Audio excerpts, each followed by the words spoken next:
अस्सलाम वालेकुम। बिस्मिल्लाहिर्रहमानिर्रहीम। तो इस हफ्ते का गोल्ड का एनालिसिस स्टार्ट करते हैं। उससे पहले हम एक दफ़ा पिछले वीक का जो हमारा एनालिसिस था उसको देख लेते हैं, फिर आगे ही उसके अंदर जैसे जैसे जो चेंजिंग होंगे उसको डिस्कस कर लेंगे। तो लास्ट वीक जो हमारा एनालिसिस था, हमने कहा था कि ये जो जोन है 2326 से 2280 वाला, इस जोन के अंदर मार्केट जो है वो साइडवेज रहेगी और उसके बाद इस जोन के ऊपर या नीचे जो है वो कहीं ब्रेकआउट होगा। अब हुआ ये कि मार्केट ने इस बड़े जोन की बजाय ये नया एक छोटा जोन बना लिया, डबल टू। ऊपर वाला जोन वही था, डबल टू 2320, 2330, जबकि नीचे वाले जोन में मार्केट 2300 पे ही सपोर्ट लेती रही। 2300 मार्केट ने नहीं तोड़ा। उसके बाद 2300 से ही सपोर्ट ली और थर्सडे वाले दिन वीक जॉबलेस क्लेम्स के ऊपर उसने सपोर्ट ली और उसके बाद वो डबल टू सेवन 2378 तक गई। वहाँ से नेक्स्ट न्यूज़ जो आई थी हमारे पास इसकी कंज्यूमर कॉन्फिडेंस की, वो इन हाई इन्फ्लेशन एक्सपेक्टेशन के ऊपर वहाँ से रिजेक्शन ली और अल्टीमेटली 2360 के ऊपर क्लोज हुई। अब इसके अंदर ये जो रिजेक्शन हुई थी, इसके अंदर एक तो ये हमारे पास इस लेवल के ऊपर गैप था, जो पीछे से मार्केट गिरना शुरू हुई थी, ये वाला गैप था हमारे पास। एक ये गैप था हमारे पास 2287 से 2283 तक, और दूसरा गैप था 2280 से लेके 2237 तक, 2380 से 2370 तक। अब मैं एक्सपेक्ट कर रहा था कि फ्राइडे को मैं मेंटली प्रिपेयर्ड था कि मार्केट जो है वो 2381 के ऊपर भी जा सकती है, वहाँ से मेजर रिजेक्शन होगी। लेकिन यहाँ पर इसको मल्टीपल कॉन्फ्लुएंस मिले तो इस ट्रेंड लाइन से इसने रिजेक्शन ली। साथ में ये देखें हमारे पास एक बड़ा राइजिंग वेज का पैटर्न भी बन गया है। अब इस पैटर्न की कंफर्मेशन होने के लिए मार्केट को नेक्स्ट वीक में कुछ इस तरह का मूव देना पड़ेगा। ये मार्केट ऊपर से तो टेस्टिंग कर रही है, वो छोटे टाइम फ्रेम में आपको दिखाऊंगा। हेड एंड शोल्डर का पैटर्न भी बना है और डबल टॉप का पैटर्न भी बना हुआ है। नेक्स्ट वीक में मार्केट को इधर आना पड़ेगा, यहाँ से फिर ये इस तरह से इस ट्रेंड लाइन से रिजेक्ट लेके नीचे दोबारा गिरेगी, जहाँ पर पहली सपोर्ट जो है वो ये ये वाला ऑर्डर ब्लॉक है। और मेरी टीपी जो है नेक्स्ट वीक की स्विंग की वो 2335 है, जो कि मैंने ग्रुप के अंदर शेयर भी की हुई है। ठीक है, तो ये हमारा पहला एक्सपेक्टेड मूव है कि ऐसे इस जोन से ऐसे यहाँ पर दोबारा 2360 पे आएगी और उसके बाद डबल टू टू थ्री 2325 तक आएगी। लेकिन हम 23235 पर अपनी लॉन्ग टर्म की जो स्विंग सेल है उससे एग्जिट हो जाएंगे। इंटरडे में हम लोग $10 की ही टीपी रखते हैं, तो वो इस वीक में जितनी भी ट्रेड्स मिली ऑलमोस्ट सब ट्रेड्स की टीपी हिट हुई। फ्राइडे वाले दिन हमारे 2 स्टॉप लॉसेस हिट हुए, लेकिन हम मार्टिन गेन स्ट्रेटजी यूज़ करते हैं स्टॉप लॉसेस के बाद, क्योंकि हमें एज है अपने सिस्टम में। तो थर्ड ट्रेड जो हमारी हुई थी उसने हमारे सारे लॉसेस जो हैं वो कवर कर दिए थे। अब आ जाते हैं वीकली एनालिसिस के ऊपर। जो जो जोन्स हैं जो टेस्ट हो चुके हैं हम उनको रिमूव कर देंगे और नए जोन फिर जो हमें दिख रहे हैं वो हम बनाएंगे। ठीक है, तो सबसे पहले आ जाते हैं मंथली टाइम फ्रेम के ऊपर।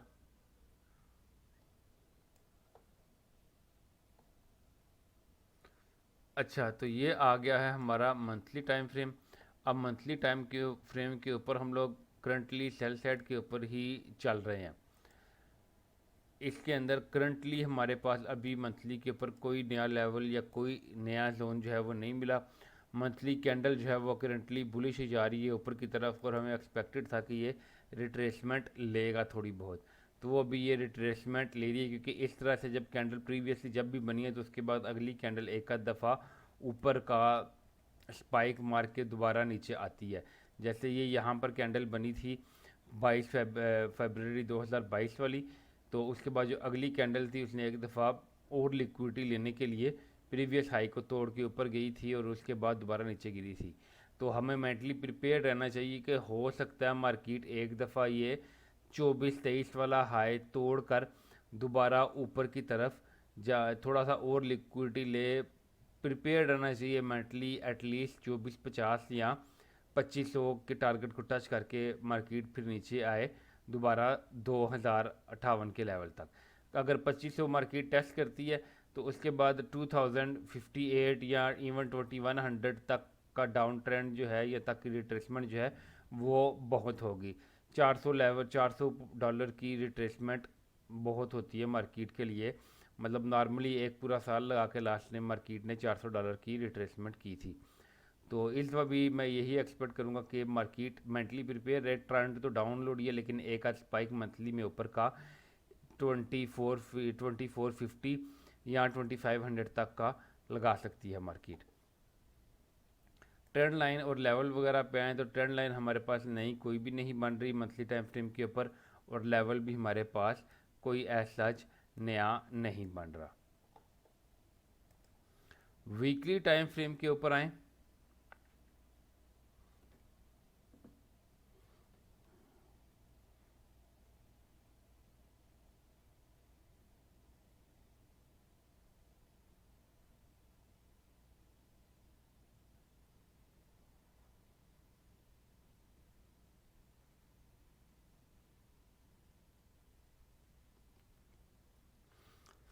वीकली टाइम फ्रेम के ऊपर अगर हम आए तो वीकली टाइम फ्रेम के अंदर करंट जो प्रीवियस वीक है हमारा वो बुलिश गया है, लेकिन इसके अंदर ये एक्सपेक्ट कर सकते हैं कि ये ABC पैटर्न जो है वो बना सकता है।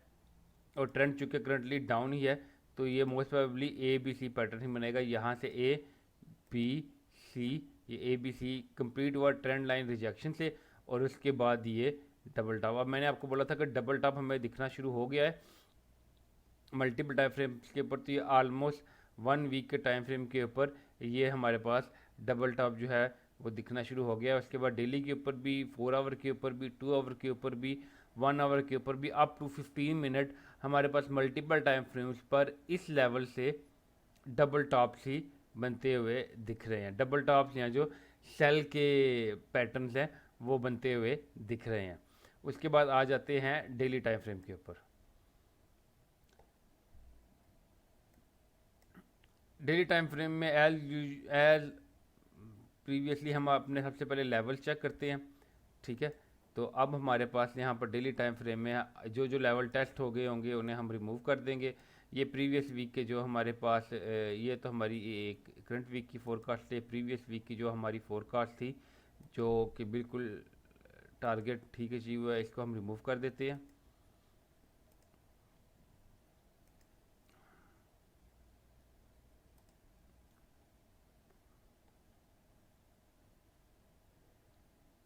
अच्छा, उसके बाद ये भी हमारा हो चुका हुआ है, इसको भी हम रिमूव कर देंगे। ये हमारे पास डेली टाइम फ्रेम में आ गया। अब इसमें हमारे पास कुछ गैप्स हैं, उनको देख लेते हैं जो जो गैप हमारे पास फिल हो गए हैं। अब डेली टाइम फ्रेम के अंदर हमारे पास ऊपर से जो गैप थे उसमें से ये गैप फिल होना बाकी है, इसको हम काट देंगे। इस वाले गैप को भी काफ़ी सारा फिल हो गया, इसको हम एडिट कर लेंगे। ये गैप जो है ये जितना फिल हो गया इसको हम एडिट करके ये हमारे पास गैप अब यहाँ तक रह गया है, ठीक है। 2378 से मतलब छोटे छोटे दो जोन है जो कि फ्यूचर में भी टेस्ट हो सकते हैं। ये वाला जो सारा गैप है हमारा ये फिल हो गया है, इसको हम डिलीट कर देंगे।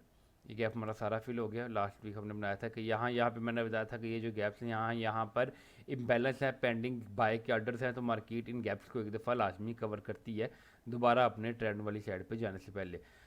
कभी कभी करती है, कभी कभी नहीं करती, लेकिन मोस्ट प्रोबेबली जो एफिशिएंसी होती है वो तभी आती है जब आप इन गैप्स को कवर करके जाओ, ठीक है। उससे ये होता है कि आपका ट्रेंड जो है वो ज़रा स्ट्रांग रहता है। अगर नीचे गैप्स खाली पड़े हों तो फिर जो है वो मार्केट जो है यही डर रहता है कि मार्केट इन गैप्स को फिल करने के लिए आएगी।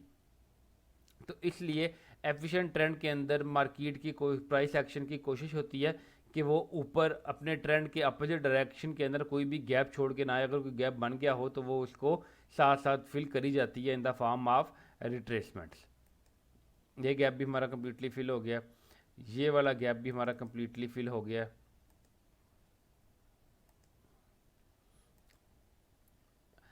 बाय साइड पे हमारे पास एक नया गैप बना है डेली टाइम फ्रेम के अंदर 2344 से 23 32 तक, और हमारी टीपी जो है नेक्स्ट वीक की स्विंग वो 2335 पे यहाँ पर है। ठीक है, ये वाला गैप जो हमारे पास है ये भी हमारे पास फिल हो गया है। ये वाला गैप भी हमारा 2310 से 2305 वाला भी फिल हो गया है। ये वाला जो गैप है ये भी हमारा 2280 से 22290 वाला फिल हो गया। ठीक हो गया, बाकी गैप्स जो हैं वो भी पेंडिंग है, और आई थिंक वो हैं भी बड़े डेली के हैं और कुछ वीकली के हैं। एक दफ़ा दोबारा उनको देख लेते हैं वीकली टाइम फ्रेम के ऊपर। ये हमारे बिल्कुल ये हमारा वीकली के दोनों गैप्स हैं। ठीक है, डेली के जो हैं वो हमारे यही गैप हैं। अब डेली के ऊपर ट्रेंड लाइन एक दफ़ा चेक कर लेते हैं।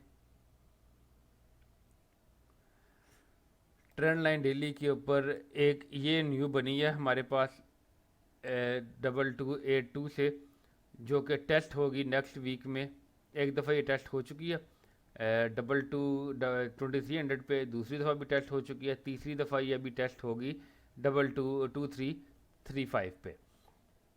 उसके अलावा डेली में हमारे पास ये एक नया गैप बना है बाय साइड का, जहाँ पर बाय साइड का इम्बैलेंस है 2345 से 2330 पे। यहाँ पर एक दफ़ा प्राइस आके दोबारा ऊपर की तरफ कंटिन्यू कर सकती है अगर शॉर्ट टर्म हमारा ट्रेंड अप भी है तो। उसके अलावा नीचे डाउन साइड पे हमारे पास कोई करंट न्यू गैप नहीं बना। 4 आवर पे आ जाएं। एक और चीज़ जो कि लाजमी हमें नोट करनी चाहिए वो ये है कि डेली टाइम फ्रेम के ऊपर हमारे पास जो है वो ये एक इन्वर्टेड हेड एंड शोल्डर्स का पैटर्न बन रहा है।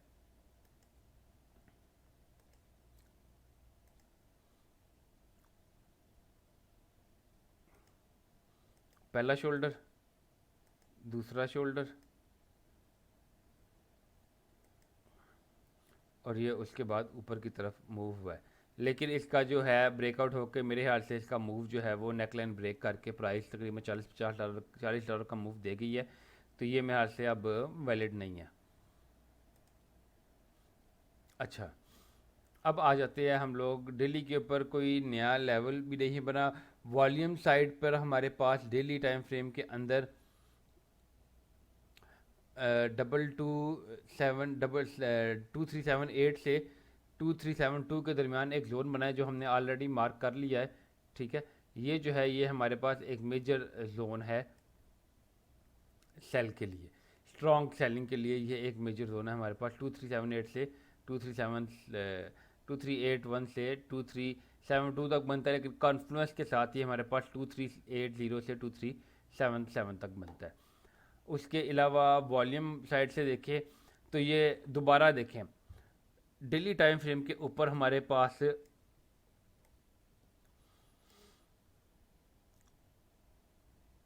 ये मंडे वाले दिन की कैंडल का वॉल्यूम देखें कम था, ट्यूसडे वाली दो कैंडल में भी कोई ऐसा वॉल्यूम का पैटर्न नहीं मिला। वेडनेसडे फ्राइडे थर्सडे वाली कैंडल जो है वो भी एक एनगल्फिंग कैंडल बनी, कोई वॉल्यूम का पैटर्न नहीं बना। लेकिन ये जब फ्राइडे वाली कैंडल बनी है इसको देखें, इसका जो वॉल्यूम है वो प्रीवियस कैंडल के वॉल्यूम से ज़्यादा है, लेकिन इसका जो साइज़ है बॉडी का वो प्रीवियस कैंडल के साइज़ से कम है। इसका मतलब है कि ये डाइवर्जेंस आ गई है। तो जब इस तरह का पैटर्न बनता है तो हम प्रीवियस वीडियोस में काफ़ी बता चुके हैं कि वॉल्यूम और प्राइस के अंदर जब डाइवर्जेंस आती है तो वो एक स्ट्रॉन्ग सिग्नल होता है सेल का, यहाँ बाय का जो भी डाइवर्जेंस हमें दिखने को मिल रही है। और चूँकि वॉल्यूम का जो होता है इंडिकेटर या वॉल्यूम से जो हमें इंडिकेशन मिलती है प्राइस एक्शन के अंदर वॉल्यूम स्प्रेड एनालिसिस से, उसके अंदर फेक आउट का इतना चांस नहीं होता, क्योंकि जो स्मार्ट मनी होती है या जो मैनिपुलेटर्स होते हैं वो वॉल्यूम के साथ मैनिपुलेशन नहीं कर सकते। तो इसलिए हम एक्सपेक्ट कर सकते हैं कि एटलीस्ट जो मंडे वाली कैंडल होगी ना वो रेड बननी चाहिए as per volume spread analysis. क्योंकि ये देखें ये इस कैंडल का वॉल्यूम हमारे पास है 313 के। ठीक है, अगली जो कैंडल है उसका वॉल्यूम है 358 के। तो ये कैंडल बनी हमारे पास $37 की, और ये कैंडल बनी हमारे पास $15 की। वॉल्यूम स्प्रेड एनालिसिस के हिसाब से अगर कैंडल हमारे पास वॉल्यूम अगर हमारे पास ज़्यादा आया तो कैंडल का साइज़ भी उतना ही ज़्यादा होना चाहिए। लेकिन यहाँ पर वॉल्यूम ज़्यादा आया है लेकिन कैंडल का साइज़ ज़्यादा नहीं है, बल्कि पिछली कैंडल से भी छोटा है, तो इसका मतलब है यहाँ पर डिस्ट्रीब्यूशन हुई है। ठीक है, यहाँ पर जो है वो सेलर को बायर्स को जो है वो ट्रैप कर लिया गया है और सेलर्स ने यहाँ पर हैवी एंट्री ली है। इस वजह से ज़्यादा वॉल्यूम आने के बावजूद भी कैंडल साइज़ हमारे पास ज़्यादा नहीं बना। वॉल्यूम स्प्रेड एनालिसिस को लोग बहुत ज़्यादा कॉम्प्लिकेट करते हैं। सिंपल सी वॉल्यूम स्प्रेड एनालिसिस की लॉजिक है कि आपका वॉल्यूम और प्राइस जो है वो आपस में अलाइंड होने चाहिए किसी भी प्रीवियस कैंडल की निस्बत से। अगर किसी प्रीवियस कैंडल की निस्बत अगर किसी प्रीवियस कैंडल से ज़्यादा वॉल्यूम आया है आपकी करंट कैंडल के ऊपर, तो आपकी उस कैंडल का साइज़ भी उस प्रीवियस कैंडल से बड़ा होना चाहिए। अगर ऐसा नहीं होता तो इसका मतलब है कि रिवर्सल हो गया। ठीक है, सिंपल सी लॉजिक है इसकी वॉल्यूम स्प्रेड एनालिसिस की। इसको आप कॉम्प्लिकेट करने वाले जितना दिल है कॉम्प्लिकेट कर ले, लेकिन वॉल्यूम स्प्रेड एनालिसिस सिंपल ये कहता है कि आपकी कैंडल और प्राइस एक्शन और वॉल्यूम आपस में अलाइंड होना चाहिए। ज़्यादा प्राइस ज़्यादा वॉल्यूम, ज़्यादा वॉल्यूम तो प्राइस एक्शन की कैंडल का साइज़ भी बड़ा, कम वॉल्यूम प्राइस एक्शन भी कम होना चाहिए। अच्छा, तो डेली में हमारे पास एक सेल बन गया, तो होपफुली एक्सपेक्टेड यही है कि मंडे वाले दिन इंशाल्लाह हमारी 2335 वाली टीपी जो है वो हिट हो जाएगी। अब आ जाते हैं 4 आवर के टाइम फ्रेम पे। अच्छा, 4 आवर के टाइम फ्रेम पर अगर हम देखें तो ये जो गैप देखें हमने ड्रॉ किया था, जो डेली टाइम फ्रेम में हमें नज़र आ रहा था, यही वाला गैप हमारा 4 आवर के टाइम फ्रेम के ऊपर भी बना हुआ है। उसके अलावा 4 आवर के टाइम फ्रेम पे कोई ऐसा करंट वीक के अंदर मेजर गैप नहीं है। एक छोटा सा गैप 4 आवर के टाइम फ्रेम के अंदर यहाँ पर था जो प्राइस ने कवर कर लिया। उसके अलावा अगर ट्रेंड लाइन की बात करें तो एक 4 आवर पर ट्रेंड लाइन वही है जो डेली से आ रही है, और एक ट्रेंड लाइन हमें एक और बनती हुई यहीं से अब दिख रही है जो कि इस तरह से जा रही है। ठीक है, इसका हम राइट पर इसको एक्सटेंड कर देते हैं। ठीक है, तो ये भी देखिए एग्जैक्टली उसी पॉइंट पर टेस्ट होनी है 2335 पर। अब ये डिपेंड करता है कितनी शार्पली टेस्ट होती है। अगर तो प्राइस तेज़ी से नीचे आती है तो फिर ये 2316 तक भी टेस्ट हो सकती है। अगर आराम से नीचे आती है तो फिर ये इस जोन के अंदर टेस्ट होगी। तो ये वाला जो जोन है, अगर प्राइस इस तरह से मूव बनाती है यहाँ से नीचे आके, यहाँ पर फिर कंसोलिडेट होती है या माइनर ब्रेकआउट से ऊपर नीचे दे के, और फिर इस ट्रेंड लाइन यहाँ इस लेवल से 2-3 एक स्ट्रॉन्ग लेवल है प्राइस एक्शन के हिसाब से, क्योंकि यहाँ पर हमारा हॉरिजॉन्टल सपोर्ट भी है और ट्रेंड लाइन सपोर्ट भी है। यहाँ से प्राइस जो है वो ऊपर की तरफ जा सकती है, यहाँ फिर प्राइस जो है वो ये वाला जो लेवल है 2332 वाला, यहाँ पर हमारी ट्रेंड लाइन हमारे इम्बैलेंस को टच कर रही है। यहाँ से प्राइस ऊपर की तरफ जो है वो जा सकती है, और कॉन्सिक्वेंटली अगर इन लेवल को तोड़ती है तो इन दो लेवल से नीचे भी आ सकती है।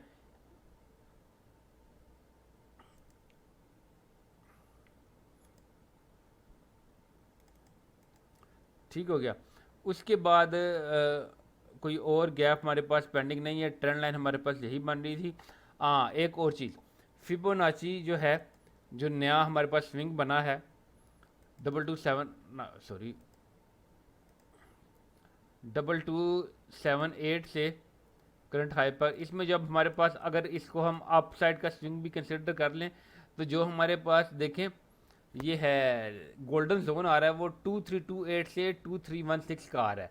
तो ये वो जोन जो है ये क्रूशल होगा नेक्स्ट वीक में सपोर्ट के लिए। तो इस जोन के अंदर ऑलरेडी हमारा ये सपोर्ट का लेवल है 23124 वाला, तो इसी को हम रेफरेंस कंसिडर करेंगे।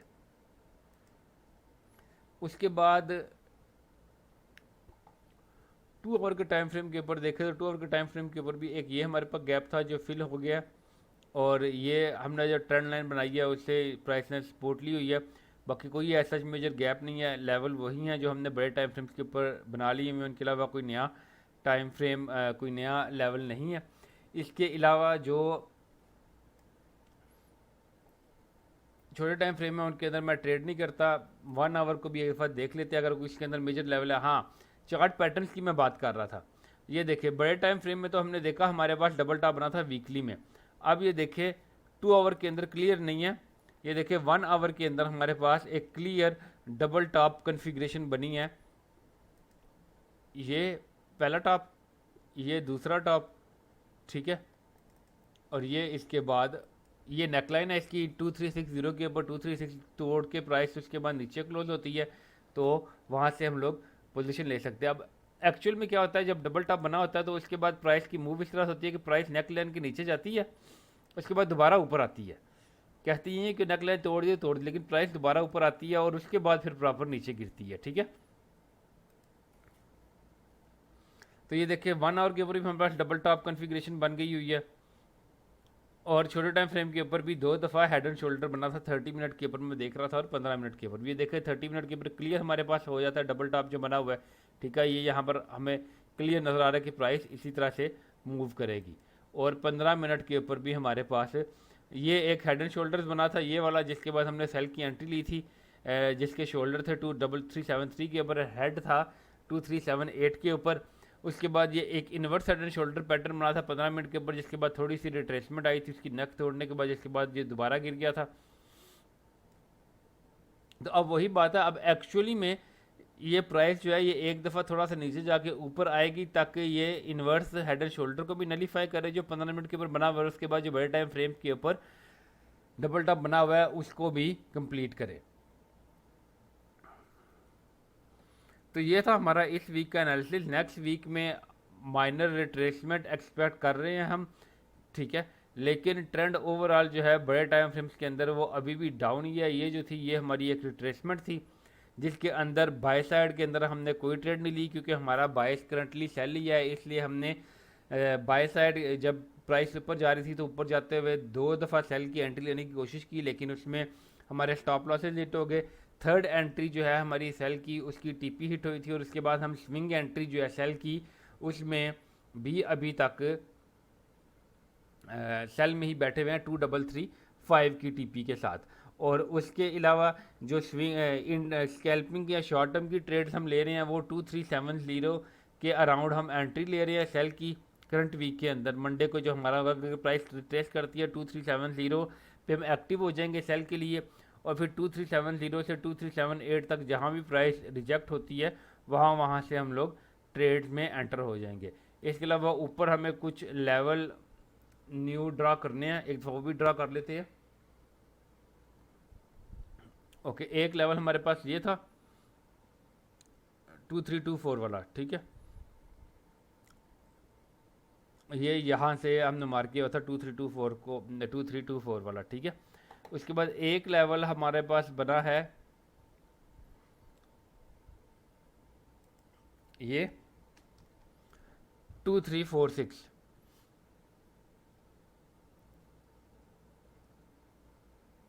और उसके बाद एक ये जो हमारे पास रेजिस्टेंस बनी फ्राइडे को बना है 2370।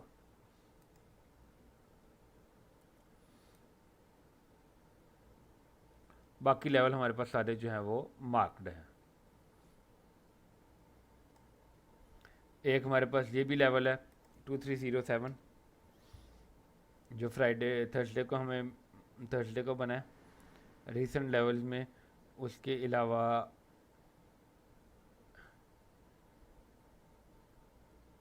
2329 ये भी एक न्यू लेवल हमारे पास बना है इस वीक में, जो कि इस वाले ऑर्डर ब्लॉक से आ रहा है।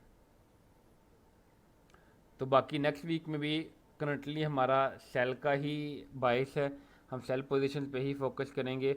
और जैसे लास्ट वीक और इससे प्रीवियस वीक मैंने आपको बोला था कि भले डाउन ट्रेंड और डाउन ट्रेंड के अंदर जो ट्रेंड होता है उसके अंदर जो रिट्रेसमेंट्स होती हैं वो बहुत तेज़ी से ऊपर वाला मूव आता है। तो देखिए जैसे ये बाय का मूव आया है, ये एक ही दिन के अंदर उसने 70-80 पॉइंट का मूव दिया है। तो जब डाउन ट्रेंड होगा तो ऊपर की साइड पे बहुत तेज़ी से मूव आएंगे, और जब अप ट्रेंड होगा तो नीचे की तरफ बहुत तेज़ी के साथ मूव आएंगे। तो हमारा यही करंट वीक का ये था हमारा इस वीक का करंट एनालिसिस गोल्ड का। आई होप आपको इसको समझने में और नेक्स्ट वीक में अपनी ट्रेडिंग करने में आसानी मिली होगी। अल्लाह हाफिज़। Remember, do your own research, consult with a financial advisor, and always have a stop loss in place. And as always, don't forget to take a break and enjoy a good cup of coffee. Keep in mind that the best analysis and indicators cannot predict the market with 100% accuracy. Always trade with risk management in mind.